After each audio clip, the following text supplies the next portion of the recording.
Today is the 20th of Elul, and we are in chapter 129 of the Kitzur Shulchan Aruch, the laws of Rosh Hashanah, and we will be doing today paragraphs 8 to 13. Paragraph 8. The night of Rosh Hashanah, it's customary to wish each other Lashana Tova Techasei V'Seichaseim, which means that you should be written and sealed for a good year.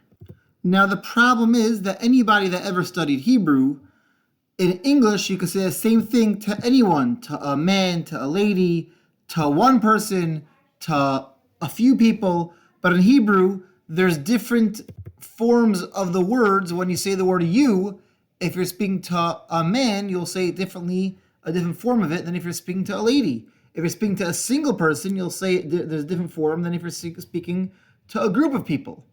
And therefore, just follow along in the machzor, in the prayer book. If you're saying in Hebrew, it will have the right version. It will say to a man say this, to a lady say this, to a group of men, to a group of ladies, etc. If you're saying in Hebrew. Of course, the English works as well, and that's much more straightforward. There are those that say that we wish the same blessing. We say it at the second night of Rosh Hashanah as well. However, the custom seems to be, from what I've seen at least, that we only say it the first night, and we do not say it the second night. Paragraph 9. By Rosh Hashanah dinner, there are a lot of symbolic foods that we eat. The first one that's very common is dipping the challah itself in honey, or pouring some honey onto the challah. Later on, the Kitzur Shulchan Aruch is going to talk about how this also is a custom on Erev Yom Kippur, the day before Yom Kippur. However, from what I've seen, many people have this custom of putting honey on the challah at any Shabbos or holiday meals from the beginning of Rosh Hashanah through the end of Sukkot. The last day of Sukkot is called Hoshana Rabbah, and as we'll see down the road, that is when the final judgment is considered fully sealed. And so it's still a time period of judgment all the way through Sukkot, and therefore we have the honey on the challah all the way through then to symbolize that we're still hoping, praying, working towards a sweet new year. Another very common symbolic food which is eaten is dipping an apple in honey. Now the apple requires its own blessing. So we'll dip the apple in the honey or put some honey on the apple. We'll make on the apple a blessing, even though we already had bread. And usually when you have bread, you don't make any more blessings throughout the meal. Because the apple is not considered part of the meal really, we make a blessing on it. And these laws do get technical, what's considered part of the meal, what's not. And we're going to get to it in a few months down the road. But back to this apple and honey, we dip the apple in the honey. We'll make a borei pri ha'etz, thanking God for fruit. We take a bite from the apple, and then we say a short prayer, asking God for a sweet new year. You could find these prayers in the Rosh Hashanah prayer book, in the Rosh Hashanah machzor. We then eat the head of an animal. Commonly, it's the head of a fish. Unlike the apple, we do not make a separate blessing on the fish. We'll eat a little piece from the head of the fish, and then we'll say a short prayer, one-line prayer afterwards, saying, may it be your will, God, that this year we should be like the head and not like the tail. Now, even though the custom that most people have is to use a head of a fish, there are those that have the custom of using the head of taking a little piece of meat from the head of a sheep. Because we then get a double symbolism in there, because the sheep, a ram, is what Abraham was prepared to bring his son Isaac as an offering, as a korban. And when God told him to not do it at the end of the day, first God told him to do it, to test him, he was ready to do it. Then God said, stop, it was just a test, you passed. Abraham said, I have the whole altar prepared. He looked in the bushes, he saw a ram caught over there by its horns, and he slaughtered that ram and brought that ram as an offering in place of his son Isaac. This merit of Abraham willing to give up his son, and Isaac also willing to give up his life because God said to, is a merit that we mention in our prayers throughout Rosh Hashanah and Yom Kippur. It's something we're regularly relying on as the children of Abraham and Isaac. And so if we have a piece of meat from the head of a ram or a sheep, then we're also invoking that merit as well. As I mentioned, the head of a fish is more common. However, amongst the Sephardic Jews, the head of a sheep is more common than the head of a fish. So just to look at the symbolism involved in the foods we mentioned so far, dipping the apple in the honey, Symbolism of that is the taste of the food. When we have a piece of meat from the head of an animal, the symbolism is based upon where in the animal the meat came from. We could also use symbols that have to do with the name of the food, and this can apply in any language. The example that the Kitzur Shulchan Aruch gives is carrots. Carrots in Yiddish are called merin. Merin in Yiddish also can mean more. So the Kitzur Shulchan Aruch says that there's a custom to eat carrots, and the little one-line prayer we say afterwards is that we should have more merits. Our merits should increase.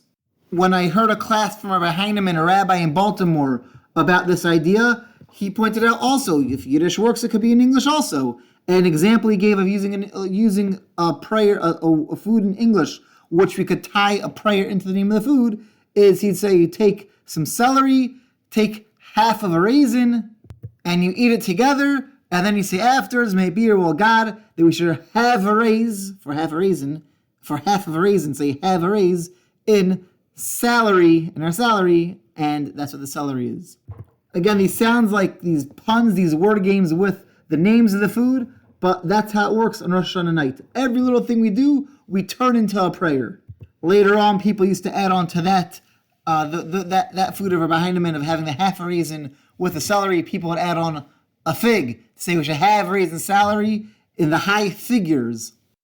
When we were newly married, we spent Rosh Hashanah in the yeshiva in Baltimore, in Ner Israel, and we used to eat over every Rosh Hashanah night, the first night of Rosh Hashanah, every year at close friends of ours, and they would serve sugar snap peas. And we would say a prayer after we took a bite from it, saying there should be quick, sweet peace in Israel. Again, it sometimes sounds a little silly, but the idea is that every single thing we do, we try turning into a prayer, connecting it to God, connecting it to our mindfulness about the upcoming year. Another very common one is having a piece of a fish, not necessarily from the head. And we say on it that just like fish multiply, they have a lot of children at once, we also should merit having many generations of children.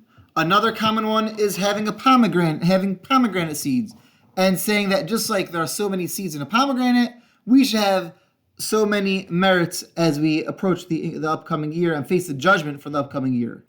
Again, look in the Machzor in the Rosh Hashanah prayer book, and there's a whole list of commonly eaten foods that have different symbolic meanings to them. There are also some foods that we don't eat because of what the food could symbolize.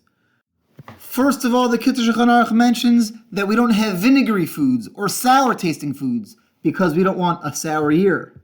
Another one that he mentions, which is very common, is to not have walnuts or hazelnuts because it's called egos in Hebrew, and the numerical value of the word egos is the same numerical value of the word chet, which means sin. In Hebrew, every letter has a numerical value. You'll often find deep meaning based upon the numerical value of different letters and words. So since the word for nut, walnut, and hazelnut specifically in Hebrew is the same numerical value as chet, as sin, we stay away from hazelnuts and walnuts. The Musar masters, the rabbis that were very much focused on Jewish ethics, would say that if we have to remember that also the numerical value of sin equals sin. So we're staying away from certain foods because they have the numerical value of sin. We got to also make sure to stay away from sin itself, of course. And also the Mishnah Berurah points out a similar idea. He says that if we're staying away from things that are bad omens, so to speak, well, we don't want God to be angry with us, so we shouldn't let ourselves get angry. If we're going to have all these foods, but then we're going to get angry about something at the Rosh Hashanah dinner table, that's the worst situation. We're missing the boat. And the Kitzur Shulchan Aruch ends off this paragraph number 9 with a practical reason why we stay away from nuts, because these nuts could increase saliva or phlegm, and there's so many prayers that we say over Rosh Hashanah that it could affect our ability to speak fluently, and therefore it's just in general not a good idea to have nuts over Rosh Hashanah at all. Some people also have a custom of vinegary foods, of sour foods, of the nuts, to not have them, just like I mentioned in the beginning earlier on that my family has, we put honey on the challah all the way through the end of Sukkot. Also, we won't have vinegary foods from Rosh Hashanah all the way until the end of Sukkot. Paragraph number 10. On Rosh Hashanah night, says the Kitzur Shulchan Aruch, it's not appropriate for a couple to have marital relations. This is true even if it is Shabbos night, when generally it's a time that a couple would and really should be having marital relations. However, if Rosh Hashanah night falls out on Shabbos, then they should refrain from it that week. The big exception to this is if the wife went to the mikveh, if it was the mikveh night for her, then that night they should have relations even though it is Rosh Hashanah night. Paragraph number 11. There's a prayer that we say after Shemona Esrei, after the Amidah, the silent devotion, during the 10 days of repentance from Rosh Hashanah through Yom Kippur, called Avinu Malkeinu. It's a whole bunch of lines talking about how God is our Father and our King. This is a very holy and effective prayer. Now there's one line in there which says, Avinu Malkeinu chatanu lefanecha. Our Father, our King, we have sinned before you. There is a custom that when we say those words, chatanu lefanecha, we have sinned before you, we bang our chest as if we're doing the confession like we do on Yom Kippur. However, on Rosh Hashanah, we don't do confessions. Rosh Hashanah is a holiday celebrating God's kingship, celebrating our ability to make choices, and it's not a day that we confess on, and therefore, says the Kitzur Shulchan Aruch, we should not be banging our chest when we say those words. We say those words, Avinu Malkeinu chatanu lefanecha, that we sinned before you, but we don't bang our chest when we say it, because it's not supposed to be a confession. Paragraph 12. When we open up the Ark to take out the Torah to read from it on Rosh Hashanah morning, then before taking out the Torah, we recite what I mentioned that we say as a regular refrain during Slichos, 13 attributes of God's mercy, Hebrew as the Yud Gimel Midos Harachamim. This is a special prayer that Moses told God if he says it, God will answer and will forgive us, and we say this before taking out the Torah to read from it. However, on Shabbos, again, because Shabbos is not a time that we ask God for things, it's more of a time to focus on our relationship with God, we therefore do not say this on Shabbos if Rosh Hashanah falls out on Saturday. Paragraph 13. There are 4 separate sounds of the shofar. I blew it earlier when we were talking about the customs of Rosh Hashanah. I'm just going to repeat it over here. The first one is called the Tkiya. That's the long straight blast, and it sounds like this.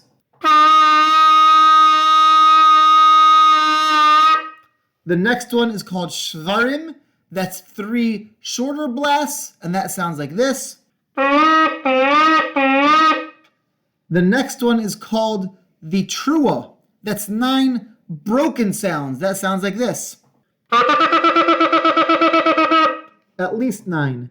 And sometimes we'll do the Shvarim and the Trua together. So that will sound like this. Now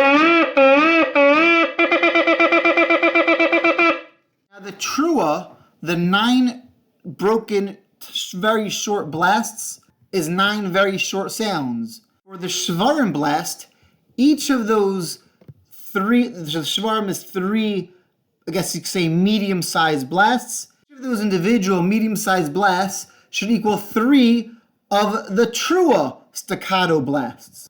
So the length of time it takes to blow a Trua, and then the length of time it takes to blow a Shvarim is the same amount of time, just one is divided into 9 staccato blasts, and the other one's divided into 3 a little bit longer blasts.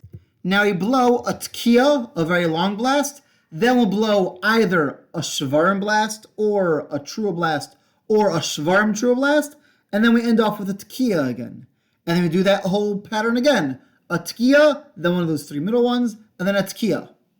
We always have a Tkiya at the beginning and the end of each of one of those middle blasts. The Tkiyas at the beginning and the end have to equal the length of that middle blast. So if we're blowing a Tkiya, the long blast, and then a Trua or a Shvarim, the staccato or the 3 medium-sized ones, and then a Tkiya at the end, then the Tkiyas have to equal 9 short blasts. It's one long blast equaling the 9 short blasts in length of time. Sometimes that middle blast is both Shvarim and Trua together, in which case the Tkiya before and the Tkiya afterwards have to equal 18 short blasts, because you have 9 for the Shvarim, 9 for the Trua, so each Tkiya before and after has to equal the length of 18 short blasts.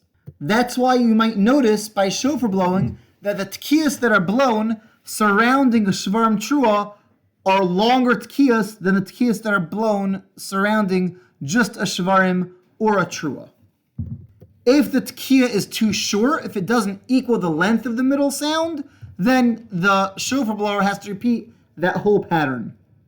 During the times that the shofar blower is blowing a shvarim trua sound together, there are two opinions on whether he should take a breath between the shvarim and the trua. We want to get in both opinions, and therefore, by the first set of shofar blasts which are blown, which is right in the beginning of Musaf, before we begin the Musaf Shemona Esrei, shofar blower does not take a breath between the shvarim and the trua.